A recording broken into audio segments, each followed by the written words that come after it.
Hello, everyone. Welcome to People Ops. My name is Devin Dean, and I work with the Central Mountain Small Business Development Center in Salida. Today, we're here with Otisa Eads, an entrepreneur and HR and Systems Strategic Consultant. For the next hour, Otisa will be taking us through conflict management, tools for harmony. We are recording this session so you can watch it on demand later, and I will be sending out the recording and the slides so you can watch it in your own time and give us a shout with any of your questions. Go ahead, next slide, please. The Central Mountain SBDC offers no-cost confidential consulting, as well as free or low-cost workshops and assistance with access to capital. So again, please reach out if you would like to register for one of those free consulting sessions. We're happy to get that started for you. Next slide. Our center serves Chaffee, Lake, and Park counties, the three yellow areas in the center of that graphic. We are part of a 14-center network, so if you do not live in one of those three counties, we're happy to get you in touch with your best local resource. And with that, I will pass it over to Otisa. Thank you for presenting. Thank you for being here with us, and take it away. I sure will. Thank you so much. Um, yes, so today's workshop is all about navigating conflict, and I loved how SBDC put that Tools for Harmony part. And before we kind of dive in and take this amazing journey all around conflict, I want to say I try to tell my clients and folks to look at conflict with curiosity. And I actually did a talk last year about getting curious about conflict. And I want people to have that kind of mindset when we're having this discussion, because a lot of the times when I bring up, conflict, whether it's with my clients during a meeting or when I'm doing this training, a lot of folks get really anxious and they have this idea that conflict is bad. And we're going to talk about what healthy conflict looks like, because regardless of the work environment or your role, conflict is going to arise. It's what happens. It's part of life. And so I tell folks that a lot of the times we get stuck on the fact that we don't like conflict. And what I want folks is to move past that. And so, with the title of Tools for Harmony, I want to challenge folks to think about what harmony looks like in your work environment. What does that mean? What roles do you have to play if you want to foster harmony in a work environment? And how does that come into play when we talk about conflict, right? I think for me, when I think of that, it's more of, okay, well, conflict is going to arise. So what is going to be our approach when conflict happens? What is the role of the supervisor, CEO, leadership team, and what is the role of the employee? How do we want folks to approach conflict? How do we want to engage in those moments, support folks? Like, that is when I think of harmony, like for me, it's like, okay, what does that mean? How do we define that? And how do we kind of think about that in a tactical sense when we're talking about conflict? So that's my little intro into today's workshop. So we'll talk a little bit about what the heck is healthy conflict and understanding the differences between healthy and unhealthy conflict in the workplace. We'll also kind of dive into how do you navigate conflict in a healthy manner. And I'll have some frameworks and suggestions to consider. I also encourage folks to continue down um, this topic in your own time, read articles, look at TED Talks, if you really want to dive in deeper around this topic. To me, this is like a 101 around navigating conflict in the workplace. And we'll talk a little bit about nonviolent communication. I am not an expert in nonviolent communication. However, it's something that I've really enjoyed learning more in my personal life. I have dear friends that are really diving into this in their own work. And it's just been really inspiring to me. And I want to bring some of that to this workshop as an option, as a consideration, but not something that you need to practice right away. And so that's kind of today's overview. And as you know by now, if you followed all of the different trainings I've been doing with SBDC, I love quotes. And so today's quote is from Laura Stack. And it says, when conflict exists, it generally indicates commitment to organizational goals because the team members are trying to come up with the best solution. This in turn promotes challenge, heightens individual regard to the issues, and increases effort. This type of conflict is necessary. Without it, an organization will stagnate. So that's why I try to tell folks to look at conflict with a different lens. It's I think again, some folks they go, "Oh my gosh, conflict is bad. Oh no, it's terrible." It's like actually, you kind of need to have a little bit of conflict if you want innovation, if you want growth, if you want to overcome challenges, if you want folks to get to know each other and see things from different perspectives, then conflict is going to be part of that process and that journey. And here's some terms and definitions. I'm not going to read every single one of them, but I do want to note um, conflict is a serious disagreement or argument, typically a protracted one. Then we have compassion, which is one of my favorite words. So this is basically to alleviate the desire to kind of distress together. That's kind of what compassion is. And I would also say the word support, right? How can you be supportive? How can you be compassionate? Then you have collaborative, which is to co-labor, to cooperate, to achieve common goals, right? And then cooperation is based on the value of reciprocity. And then you have dissension, which is disagreement that leads to discord. So I always try to show folks these different definitions when we're talking about conflict so we can understand what the heck these words mean. A lot of folks love to use the word collaboration. They just love using this word. And so when I hear clients say, "Yeah, I want a more collaborative work environment," okay, that's awesome. But that means a lot of work, it means a lot of effort. It means how are you being reciprocal in that effort? What is the employer doing? What is the employee doing? And how is that process going to look like? So I love mapping out definitions so we have a clear understanding of the words that we're going to be using today. And so here, there's some definitions between unhealthy and healthy conflict. And so I want you, as I read these two quotes, to kind of see like, okay, what stands out to you and what's the difference between them? And we have a little bit of a stat below. So conflict is simply the energy created by the gap between what we want and what we're experiencing. This is from Nate. He's a former practicing psychologist and author of Conflict Without Casualties. And he says, if we define conflict as energy that's created by the gap, then the real question is, how are we going to use that energy? Normally, when I do the full 2-hour training of a version of this training, I give them a few TED Talks to look at about conflict. And this one speaker, she talks about the energy that's created with conflict and looking at conflict of, okay, what kind of energy do I want to bring to this conversation? What energy am I feeling as I'm thinking about the situation? And how do I want to like leave the conversation? So I love this idea of like energy around looking at conflict. So yeah, that's something to kind of think of when you're thinking about a healthy conflict, right? So negative conflict is characterized by struggling against other people, which is draining and which is costly to companies, teams, and relationships. A CCP Global Human Capital report estimated the annual cost of workplace conflict in the US to be around $359 billion in lost time and productivity. But when approached in a positive way, conflict can spark innovation, trust, and engagement. So I always tell folks that is costly, and not just energetically. So I really want folks to understand like, yes, it is a challenge when you are having conflict within a team or there's something bigger happening if it's within the company. And so it's really important not to avoid it. And that's why I shared that stat. Because a lot of folks I know, they will just avoid and avoid and avoid the conflict or the big elephant in the room until it's too late. And so I want folks to say, okay, how can we approach this? How can we be curious about this situation?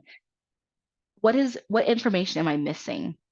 What clarity do I need? And how can I support both parties or the person that's bringing this to my attention? So I just wanted to share that with you all.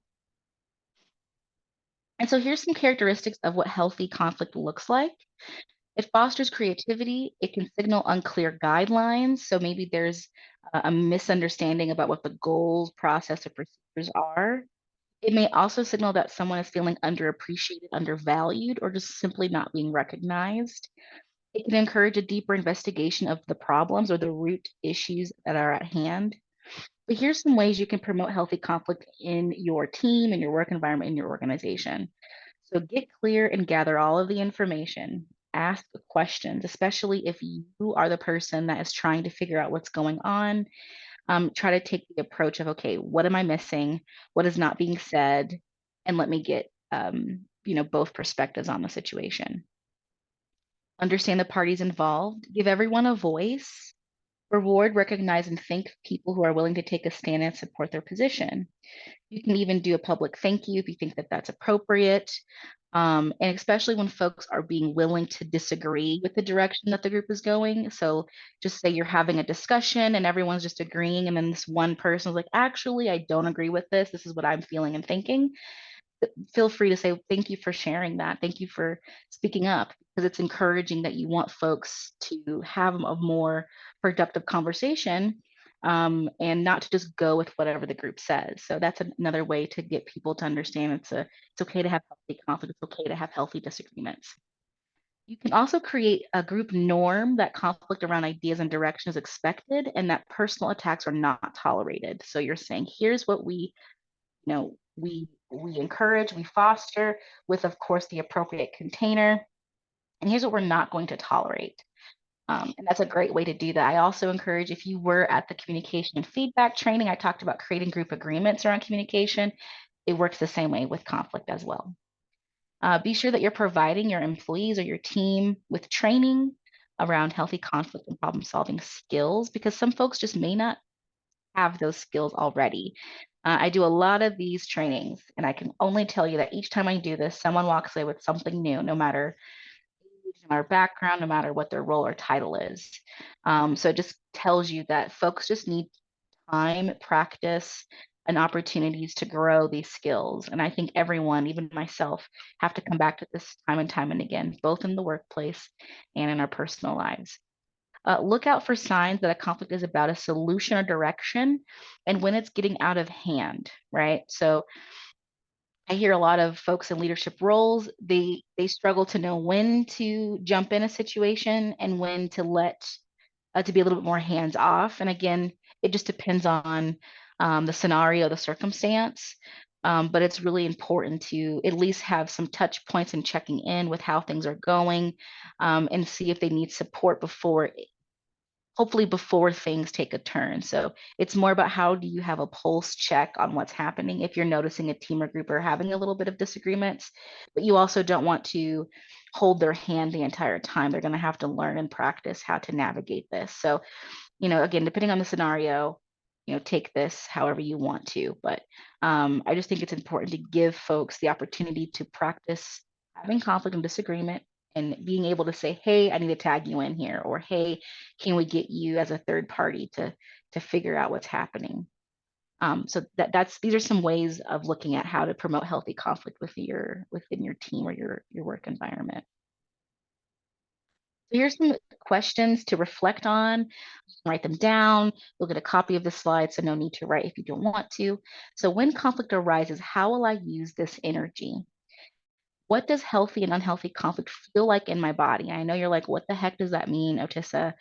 What that means is, a lot of the times, like I said previously, is when conflict arises, some folks, their body, they clench, their shoulders raise, um, they're grasping their hands, maybe they're clenched. So what happens when, like, how does that feel like when you think of unhealthy conflict, or think back to a time where you experienced a conflict that was a very negative experience, and think about a time when you were able to get through a conflict and it was more healthy. What did that feel like in your body, right?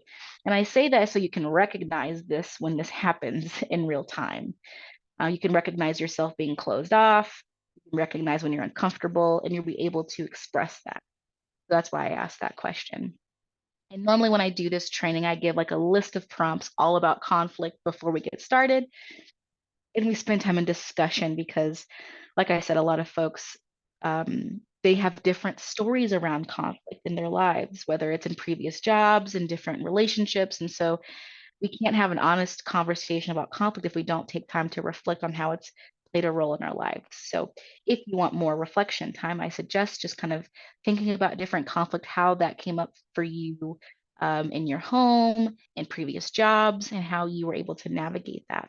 So, and bonus points, if you go back to the communications and feedback training, I think I'd talk a little bit about conflict management styles, and you can see which one resonates for you or comes up frequently for you in your life. So how do we navigate conflict in a healthy manner? So here's some different tips, resources, and frameworks that you can practice. You can try and see if they support you when you are a neutral or third party, handling a complex situation with two folks or a few folks, or you're just wanting to practice different ways to navigate conflict in your role. So first, create a work environment in which healthy conflict is encouraged by setting clear expectations. And this to me goes back to work culture. So how is the work culture supporting healthy conflict? So foster a culture or environment in which differences of opinion are encouraged. Make differences the expectation and healthy debate about issues and ideas the norm. Focus on shared goals. Placing an emphasis on the common goals people share within your organization can help. People have a tendency to focus on the differences, the different experiences, rather than focusing on the beliefs and goals they have in common with one another. And I think that is greatly put here. I think a lot of folks, they get focused on the divide and they're not so focused on what the purpose, the why we're even here. So it's a great way to use that to redirect when handling conflict. Also, make sure if you're able to, we talked about agreements earlier, setting ground rules and agreements and containers to navigate conflict or addressing an issue as a team. So if you have your own small team, you could talk about, okay, today let's kind of come up with some ideas around creating agreements for communication, feedback, and conflict. Have a discussion, say, okay, we're gonna use this, we're gonna refer to this when these things arise for the next few months. I'd set a deadline and timeline so you can have a checkpoint on how that went and see how that goes and refer back to that set of agreements when things do arise. So here's some examples. You don't have to use these at all, but these are examples of when I say ground rules and agreements. And you can co-create them with your team. I highly suggest co-creating them. So the first one is don't get outside of ourselves. I love putting that there. It's a shout out to my mom. Growing up, she would always say, don't let folks let you get outside of yourself. So does it really need to be escalated? Does it really need to take it further than it really needs to, especially in a work environment? I think some folks are charged when they're experiencing conflict or when they're having a situation where they're really upset and they can let that situation just get them outside of who they really are. So that's why I put that as an example here. Julie, you're here. You've joined us. I just want to check in with you before I keep going. We kind of got started a little bit earlier.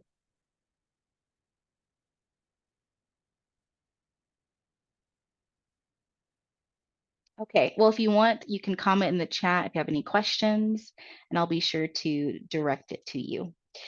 Another sample ground rule or agreement is being curious and asking questions. I think it's really important, again, when it comes to conflict, how can you be curious about the situation? And so that's why that one's there. Listen with empathy is another one. Like, how can you practice active listening? Using I statements, practicing calling in a healthy manner. Um, and then lastly, it's okay to take time to process and come back. And I put that one in there again for my own life. I'm a processor, so I am a crock pot. I need to sit and simmer. I need to get my thoughts. I need to journal before I can come back with something to say. Sometimes it's hard to, um, you know, share things in real time all of the time. So I think it's important for those folks who need time to process to give them that time. And depending on the severity of the conflict or situation, you can also say, hey, we'd like to, reconvene this conversation tomorrow. Like that's perfectly fine. Just give them some time to gather their thoughts. So here's some examples of agreements. Again, you can come back to look at this later, but this can help you get started or prompt you to think of other agreements and ground rules you can make with your team around how you want to handle conflict together. So this is a framework I share a lot with folks.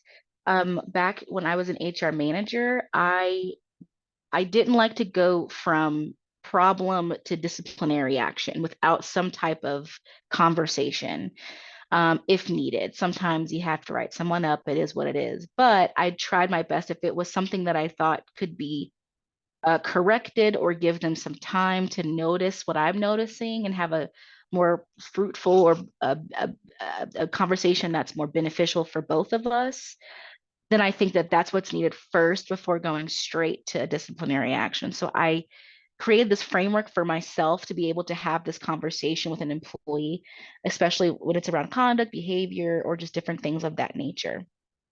Um, and I think this is great when you are having a conversation where both parties are charged and activated. This is a great way to kind of stay grounded and to remain focused on what the situation is at hand. So, first, step one, checking in with self and centering. So, how are you doing? Remember, I asked that question earlier. What's going on in your body? What's happening? So, checking in with yourself. Do you need to take a break and come back? Need some time to reflect and ground yourself before continuing this conversation. What's coming up for you? Have you eaten? Have you had water? What's happening with you before having this conversation? Then observation and reflection. So again, what's coming up for you physically? What's happening in your body when this issue is brought up? How are you feeling? If you are the manager or you're the person that is trying to kind of figure out or share with the employee like what's happening and what you're seeing, that's leading to the conversation, this is a great section to list what you're observing, right? So let's say they're not completing their projects in a timely manner. You can list out, I'm observing these things, and you can have like, I gave you this project on this date, you asked for an extension, I gave you another one. You could list out all the different things you're observing and noticing about this reoccurring issue. You can also reflect on what and how those observations and issues affect you and what comes up for you. So you can have that all listed out there. Then step three is repair, practice active listening. So releasing judgments. It's part of repairing. So just releasing those judgments that you have, addressing the issue and how that made you feel. You can take turns expressing feelings. Mirror back what you've heard the other person share. So if someone tells you something, you mirror back and you say, I have heard you said blah, blah, blah, blah, blah. Is that correct? Is there more? And then continue with the conversation. There's a technique called mirroring. You can learn so much more about that if you want. I may have some resources that I can share with you if you need that. And then lastly, what is needed to repair and what is needed to resolve the issue? And again, you're asking them that, and you're also sharing what you need. And again, if you are playing the neutral role and there's two folks, then you're going to use this a little bit differently if you are like facilitating that conversation. And then the step four is connect and create a path forward. So sharing the learning moments that you both experienced, discuss the possibilities of moving forward. What are some solutions or potential ideas that you have about moving forward? And then, of course, step five is action and solution. So you could actually say, okay, here's what I'm going to be responsible for moving forward. I'm going to put this in the calendar. We're going to have one-on-ones or whatever the solutions and actions are. You have that time for that, and also making sure you assign anything like, okay, I'm going to make sure I prep the meeting, whatever it is, and put deadlines and calendars if that's what's needed. So this is one sample framework. Like I said, you can come back to time and time and again. You can experiment. You can also make it your own. But this is something that I think has been helpful for me in the past, and some folks have enjoyed using that in their own roles.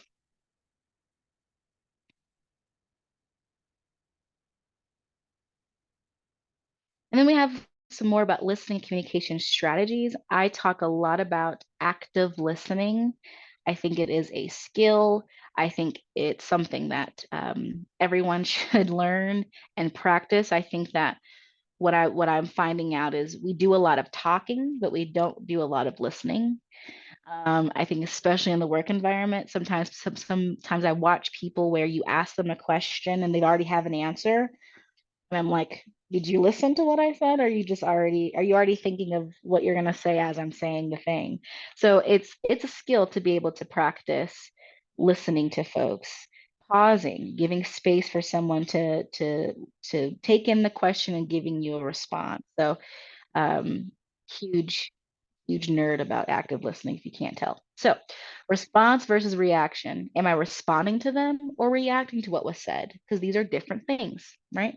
And you can also practice this in your personal life, and it's even more fun. So I think I always tell folks when I do this training that it's a little bit easier sometimes to practice this in the work environment. It's a little challenging to practice this in our personal lives, but gosh, will you learn a lot about yourself.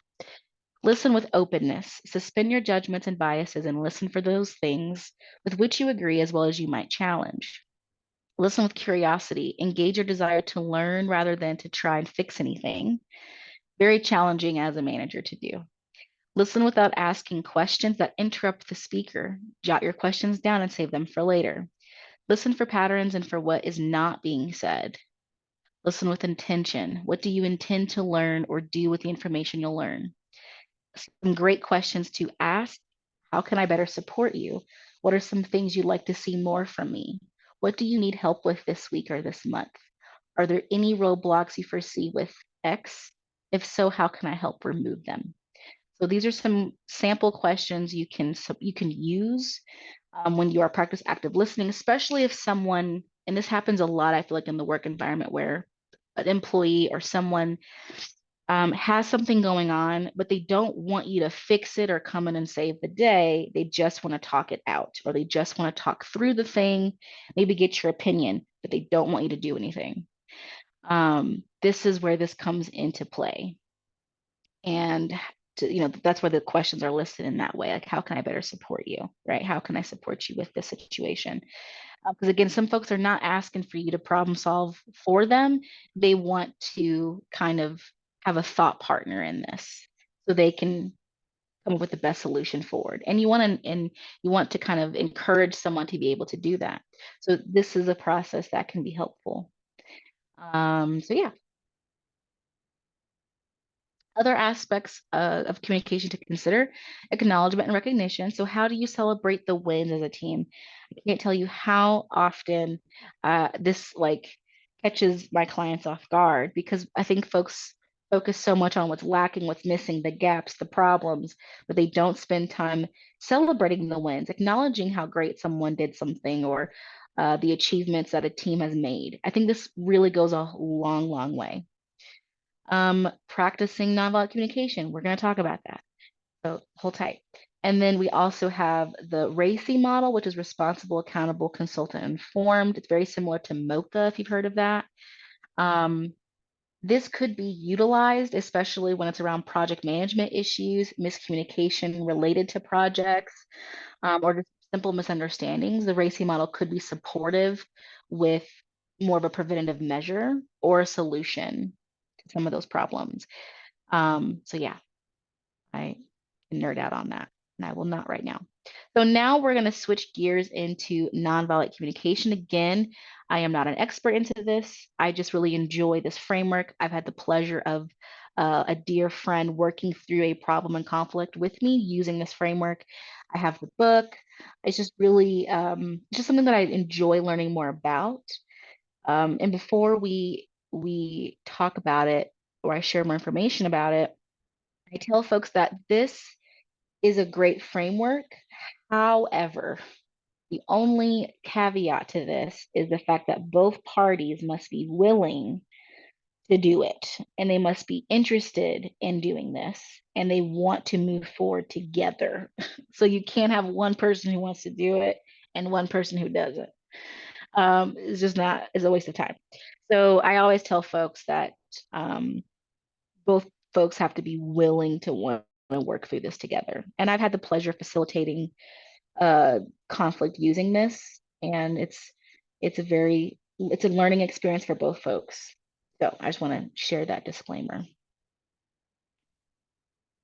So what the heck is nonviolent communication? So here's an overview, and then I'll also share the 4 elements about NVC. So NVC helps us connect with each other and ourselves in a way that allows our natural compassion to flourish. It guides us to reframe the way we express ourselves and listen to others by focusing our consciousness on 4 areas: what we are observing, feeling, needing, and what we are requesting to enrich our lives. Nonviolent communication fosters deep listening, respect, and empathy, and engenders a mutual desire to give from the heart. Some people use NVC to respond compassionately to themselves. Some use it to create greater depth in their personal relationships, and still others to build effective relationships at work or in the political arena. How cool.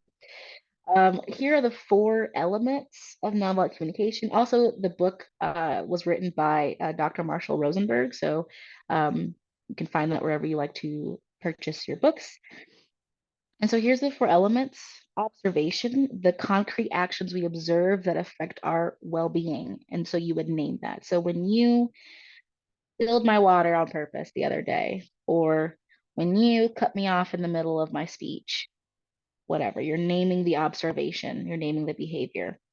Then you have the element of feelings. So how we feel in the relation to what we observe. I felt sad when you cut me off in the middle of my speech, right? What are the needs? So the needs, values, and desires that create our feelings. Because I want to be heard, recognized, um, whatever. So whatever needs that this person has, right? That's what you're going to put here. And then requests, the concrete actions we request to enrich our lives. And I would appreciate if you wouldn't smack my water or play pranks on me in the office, or let me finish my speech or my talk before saying something or asking something, right? And so that you would work through these elements. Both parties would work through these elements when working towards understanding the conflict from both points of view and understand each other compassionately.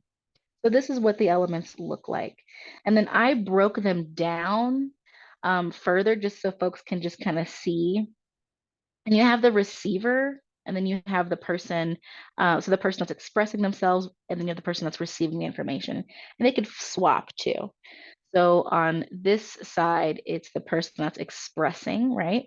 So clearly expressing how I am without blaming or criticizing, what I observe, see, hear, remember, imagine, that does or does not contribute to my well-being. And then on the other side, empathically receiving how you are without hearing blame or criticism. And then the feelings, how I feel in relation to what I observe, right? And then you have the needs, so what I need or value, excuse me, that causes my feelings, requests, clearly requesting that which would enrich my life without demanding. Would you be willing to do XYZ thing? And so, yeah, that's just a breakdown. Again, I highly suggest folks look at videos. I think I probably in the resources include a whole lot of things in there. So check out videos, check out the book, or find a summary of the book if you don't want to purchase it right away, and really spend time understanding this concept. It is a lot. And it's also very supportive if someone wants to work through a conflict with more compassion, less blame gaming, um, and more about how to have a better way of working through a conflict with one another. And then also, what's the change, right? I think a lot of the times when folks do have a conflict, there's not a change in the behavior or in the action. It's just like, oh, okay, we're moving on. And so I think that's why I like learning more about nonviolent communication as well. And so reflection, or taking some time to think about, like, what are some of your thoughts on nonviolent communication, as you kind of heard a brief overview of it. Do you think you could apply this framework with yourself or as a team? If not, why not? If so, what does that look like, or what could that look like? And as we wrap up, I again love quotes. And this is from Marshall Rosenberg, the author of Nonviolent Communication, is what I want in my life is compassion, a flow between myself and others based on a mutual giving from the heart. And so I want folks to understand that, you can come at conflict with a compassionate lens. You can remember the why of why we are here to even have this moment of conflict. And you can also get curious in what's happening for the other person and also what's happening for yourself, and kind of design a path forward that's going to benefit you, them, and hopefully the team or the company overall. So that is um, my workshop around conflict. This is a great time for questions or ahas or just sharing kind of what your thoughts are. If you want to dive in deeper or you have further questions for me, you can just scan this code and it'll show all my information to get a hold of me if you have further questions that you want to send to me separately. Um, so yeah, that's today's training. Thank you so much, Otisa. I really appreciate that. It's yeah, the framework is certainly something that I try to think about, and it's, you know, if you think about it when you're not having a conflict, and then you have something where you actually need to apply it, and then it becomes like gotta like think through all these steps or something.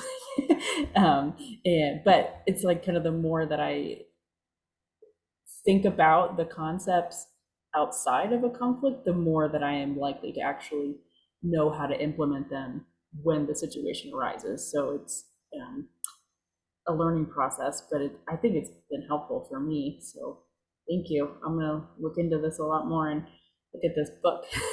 So thank you. You're Okay, very cool. welcome. And I will say too, before we wrap up, is it's not about being perfect at all. You know what I mean? Like even this person training on this is not perfect with conflict, but I learned more about myself. I learned different ways that to show up differently each time. I have no problem telling someone like, hey, I'm gonna talk messy right now so we can work through this together, right? So I can always go back and explain later, but let me just get this out or let's work through this. And you can always give each other grace and space as needed. So I don't think it's about remembering the frameworks. They're great, they're helpful. But what's really important is you having some type of tools and language to be able to navigate it a little bit better each time. I like that. That makes sense. Do it messy. Yeah, Cool. Okay, well, I'm going to go ahead and stop the recording. Thank you again, Otissa. This has been awesome. you're very welcome.